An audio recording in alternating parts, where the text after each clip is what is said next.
Hey guys, it's Adam, and I, as you can probably guess, am standing in a makerspace, which I know isn't that remarkable. I happen to be in the Thinkery Children's Museum in Austin, Texas, which is also not incredibly remarkable. What is remarkable is about this space. All the fixtures in here were built in the museum's shop itself. We're going to go to the shop and check it out.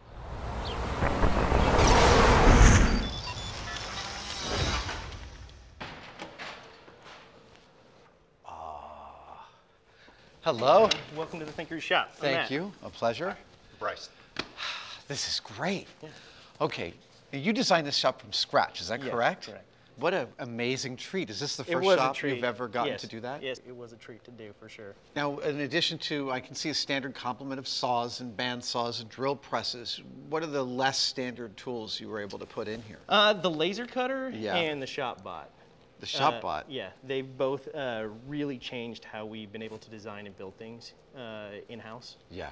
Yeah, a lot of things we used to do required CNC work that we'd have to outsource, which did cost us way more than we should be paying, especially as a time, too. nonprofit. Yeah. And you're relying on someone else to get it done when it's so much easier to just go put a file in, load your material, and get it done. So what do you guys build both fixtures for the museum and you build exhibits in here, is that right? Yeah, we build exhibits, components for around the museum. We also create things for programs, for like birthday parties, workshops, those kind of things.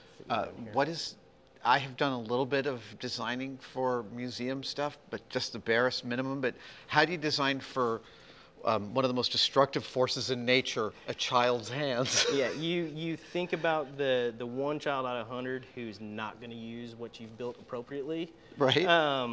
And you try and engineer around that child. A lot of times what you think would be fine using number 8 screws, you change to quarter 20s, find a way to use inserts in quarter 20s, those kind of things. Because they can shear a number 8? You're just ramping up what you do. Yeah.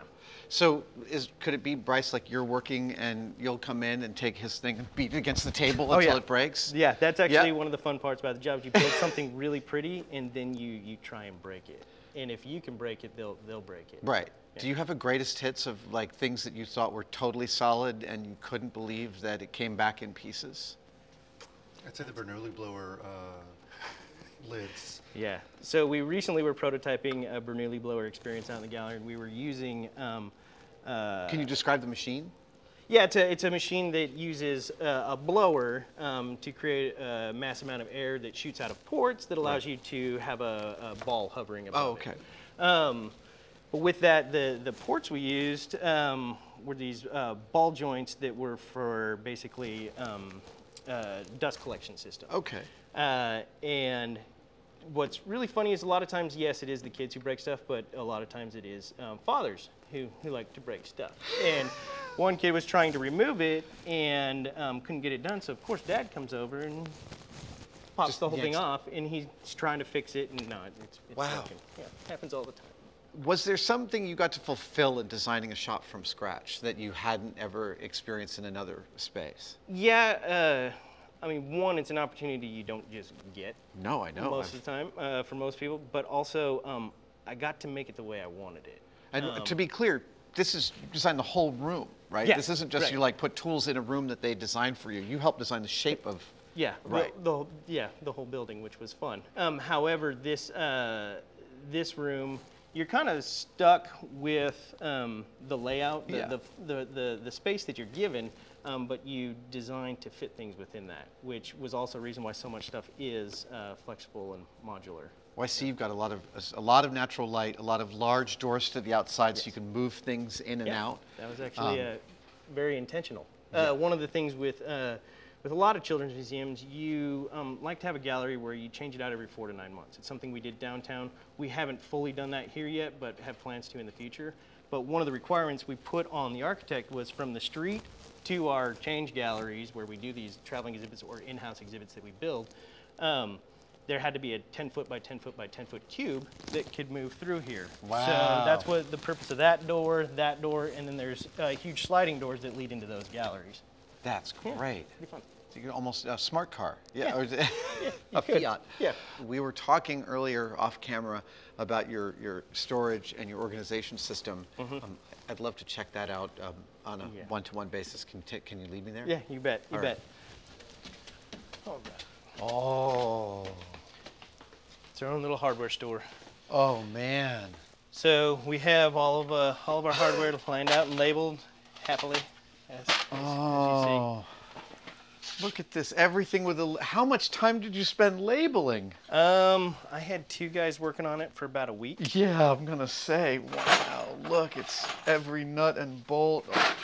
And of course, you're heavy on the carriage bolts. Yeah, gotta be. Because you can't have people taking stuff apart. And we can't have protrusions. Is Right. Part of the deal. Nothing you could scrape yourself on. Yep. I see. This feels very familiar It to is. the It MythBusters is old very shop. inspired all by our the exhibit MythBusters old shop. backstock. Yep. I also dig. I've gone to even building all the drawers for my shop cabinets out of clear plexiglass so that I can see inside. Yeah, it's important because when you have this much junk, you got to be able to know where it is. Because we haven't gone as far as you guys did at your shop with having the piece of paper inside with what it is. But I don't think you need that if you can see inside. That's right. You have the institutional When you guys memory. went very vertical with it. Yeah, that was Jamie. He's a little nutty about Yeah. it. Wow, this is amazing. Yeah, so it continues back here. It's more of the attic stock is what it's called for mostly facilities type things. Right. But that's one of the things our team is also responsible for is the upkeep of the building as well. Tubing and rubber matting and also those kind of raw materials that are less common. Yep. Fabulous. Oh man. Yeah. This is where you come up here and go shopping. Yes. Yeah. When you're problem solving. Yeah. I know this isn't part of the thing, but you know there's a whole subreddit devoted to beautiful conduit arrangements, right? Yes. Yeah. Okay, good. That's magnificent. Thank you. I love it here. So everything's super organized too because it has to be when you have a team that's all relying on the same materials. Right. You can't take something and then put it somewhere else because the next person who comes to get it, they don't find it. That can frustrate them. Well, when you make a nice space for something too, things want to go back. Yeah. They want to be where they belong. All right. Look at this toolbox. You'll appreciate its organization. Obviously, I mean, when you have when anybody comes in to use a piece or any kind of tool or piece of machinery, you want it to be where it's supposed to be. Of course. Especially when you're being reactive to something. Yeah. Because there's a lot of times where we're reactive out there. Grabbing stuff. Yeah, in. because a child even a has small broken project is something. like 15 tools, right? Right. So, you keep going, and obviously, Nice. your idea about the gator board would totally work. Would make it even better. Foam core has been really, really nice for that. Oh, look at those, man. This is fantastic. Oh. Yeah. Pull them. Oh, routers. Look Yeah. at that. Multiple routers. I mean, everything we produce has to have roundovers Of course. for the kiddos. Oh my goodness. Air tools. Oh, that's great. This is Sockets, Allen wrenches, Yeah. all sorts of fun. And of course, everything has to be organized. We got different drawers, metric and standard. okay, but now you have the Allen wrench sets. Yes. But every time you buy a certain types of things, they come with their own Allen wrenches. We sent them over there. Yeah, they're in here, or there's actually a whole tray of them upstairs. That's what I was Yeah, wondering. they're all there. We don't get rid of them. When I sorted my Allen wrenches, I discovered that the most common size is 4mm.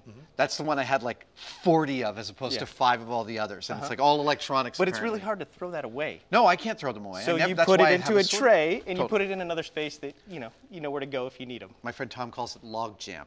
It's the stuff that's too valuable to throw away, but it's going to take too much time to sort it out. Yeah, nice. Log jam. Oh, this is so lovely. Look at these. Oh my goodness gracious. Oh. Yeah, we got it color coded. Black is standard. Oh, nice. Gray is metric. So yeah. All right. Dados, tap and dies, and hammers. Yeah. Oh. Okay, so Yeah. what are you guys working on right now? So we're working on this interactive wall experience that we're producing for the kids. So it will serve all of our age ranges from 0 to 11-year-olds. That's our target audience here. Okay. Having experience is low for the little guys. And this is the overall, this is what you got from a designer. Yeah. So initially it was much more extravagant graphic that was created by our marketing team Right. for a T-shirt, which then became part of marketing materials, but then they got the idea that they wanted to do a graphic on a wall, because part of the STEAM that we teach here, science, technology, engineering, arts, and math, we wanted to focus more on arts. We have a handful of things, but want to produce more that has long lines. But with that, we want to make things interactive, like everything else. Right. We don't want to just put a vinyl graphic up. So what we did was took their design, worked with them to scale it down to where it was actually doable, because the other design was very cool, but it just wasn't something we could create. It was fairly busy. Anyway, from that, we were able to come up with a design with them, and then it got handed to us as far as coming to produce it. Now, we produced... cardboard's your mock-up? Yeah, so that's one of the cool things that the laser cutter has allowed us to do, is we're able to make mock-ups. This is a quarter scale of the full 4x8 experience that it will be. But what this did was allow us to see things very visually. And how it's going to compare to each other. How it's going to compare, but also how to start really figuring out the guts of it. So with that, once we had a lot of things figured out from this, we turned and put it onto one of the panels onto an MDF sheet. Right. And with that, it was very cool. It allowed us to size things up. One of the things we hadn't determined was these carrots are something the kids are going to have to be interacting with, pulling them up and down as if they're pulling them out of dirt. But the ones that were initially put in here were pretty small. That's right. So you couldn't tell that from the drawing until you actually make it full size, and then you know this is what a kid So there wants are several things that have been scaled up after being able to do this, but just having that shot bot, being able to V-carve it in real quick has, I mean, it has really paid off for us. So your job is different every single day? Every day. Yes. Never the same. Sometimes something's broken, you got to fix it. Otherwise, it's lots of. But the funny thing is some of this stuff will break kind of consistently, where you'll be like, oh, that's this same thing that you've built in. Like there's certain things we do build in weak points in a system, so it doesn't kill the whole system. Right. So there's certain things, like there's a helical coupler on our wax machine out there that we put that in there intentionally so it would break instead of everything else, motors and all. So those are the kind of things where you're like, you know exactly what's wrong. However, stuff goes wrong a lot where you haven't, I mean, 3 years in, you're still like, this has never done this. I have no idea what's going on, so let's figure it out. How much have you guys been hurling these around the shop feeling like you're Batman? We haven't yet, but that's a great idea. Well, we have that guy up there. Oh, yeah. Hold on, I want to see if I can, if it'll go for it. Oh, that's terrible. Yeah. Needs to be thinner. I thought it would fly, but it's not a card. No. Thank you guys so much for showing me around. I appreciate you coming in. Love any approach to a shop. And this is a beautiful one. Thank you. Thank you for coming. So, Robin, we're in a fairly new museum. You were here for the construction and the putting together of this museum. Am I right? Yeah, we used to be the Austin Children's Museum, founded in 1983. Very typical traditional children's museum. Lots of cultural exhibits, history exhibits, some science, some art. And then there was kind of this thinking that we really need to like tap into the Austin tech boom, and we really need to kind of address a science need in the Austin community. So we transformed in 2013 and became Thinkery, which is a STEAM-focused children's museum. I love hearing you say STEAM. It's so good. I've spent, I think, half my time on Twitter talking about why A belongs in there. Yes. We were talking off camera, and you were saying that a lot of children's museums are trying to age up to bring in older kids, at the same time as a lot of science museums are trying to age down and bring in younger kids. Talk to me about what's happening there. Well, I think that the children's museums are recognizing that to really serve the whole family and to serve the whole child, you do need to grow with that child, right? Learning doesn't stop at age 8. No. But then likewise, science museums and science centers, they are seeing the need to be more relevant and also to bring in additional revenue by expanding their audience base. And so I think we're seeing this really interesting connection where the children's museum kind of fundamental philosophy of that learning through play, now science centers are starting to embrace that. And children's museums are also trying to find a way to bring content in that is still open-ended enough that you can engage the families in play. Fascinating. And I would gather within 3 years, you're still learning lessons every day in this space. Oh, yes. We infuse design thinking and kind of engineering design process into a lot of our programs for kids And definitely into our work too. Oh, Yeah, I mean, we have had many successes and a lot of failures. Some of our exhibits when we opened on day one, out of the box just didn't work. no one was playing with them, or? Well, no, just things that you wouldn't necessarily have thought about in prototyping phase when you had just maybe a few Right.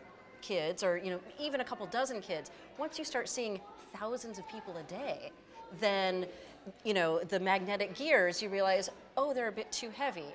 Oh, kids might yank them off and fall backwards, or Wow. knock themselves on the head. Just things like that you're like, oh, right. So I think working through all of that, I mean, we iterate every day. I can't thank you enough for letting us come in and Oh, film this absolutely. space and see how you guys put it together. It's really, really inspiring. Thank you. Oh, thank you. It's my pleasure. There you have it. That's Thinkery. You know what I love about visiting makerspaces, children's museums, and science museums? It's that the people who work there and who run them are having clearly as much or more fun than anybody who's visiting them. And that's how that should be.